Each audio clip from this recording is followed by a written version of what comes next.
उम्मीद है आप लोग सब खैरियत से होंगे। इस वीडियो के अंदर हम लोग बात कर लेते हैं जो मैंने आपको लास्ट टाइम कहा था कि डेप्रिसिएशन की हम लोग बात करेंगे।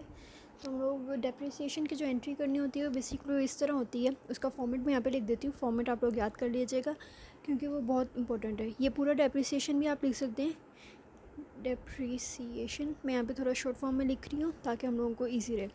और ये डेप्रिसिएशन के लिए, और ये अक्यूमुलेटेड।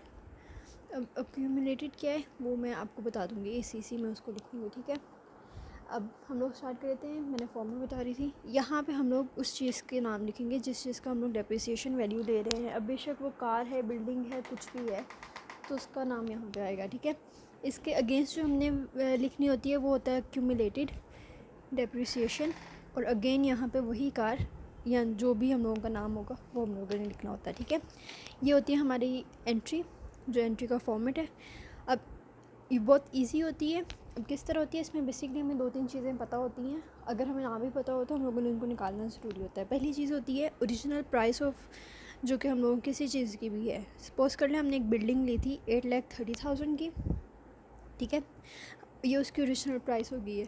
उसकी होती है एक रेजिडुअल वैल्यू। अब इसका मतलब ये होता है कि हर मंथ हम लोग कह सकते हैं कि वो 30,000 को उसको लॉस, यानी कि 30,000 की वो यूज़ हो रही है। एक टोटल अमाउंट ये है, हर महीने बाद उसकी वैल्यू जो है वो 30,000 लेस होती जा रही है, ठीक है।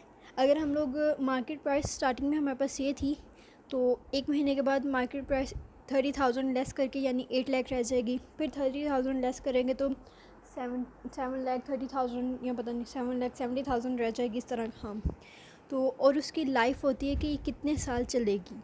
अब यहाँ पे हम सपोज कर लेते हैं कि 8 इयर्स वो चलनी है।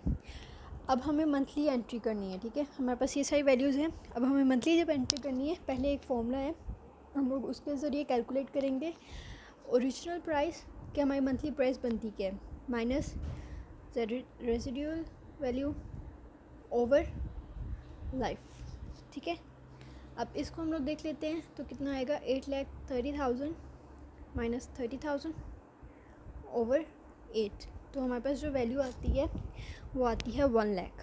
अब ये 1 लाख जो है ये ईच ईयर की है, यानी कि एक साल की। अब हमें यहाँ पे कहा गया है कि 1 मंथ की निकालनी है, तो हम लोग इस 1 लाख को ना 12 पे डिवाइड कर देंगे क्योंकि पर मंथ की हमें निकालनी है। तो हमारे पास जो वैल्यू आएगी वो ये आएगी, और अब ये वाली जो वैल्यू है वो पर मंथ की आएगी, ठीक है।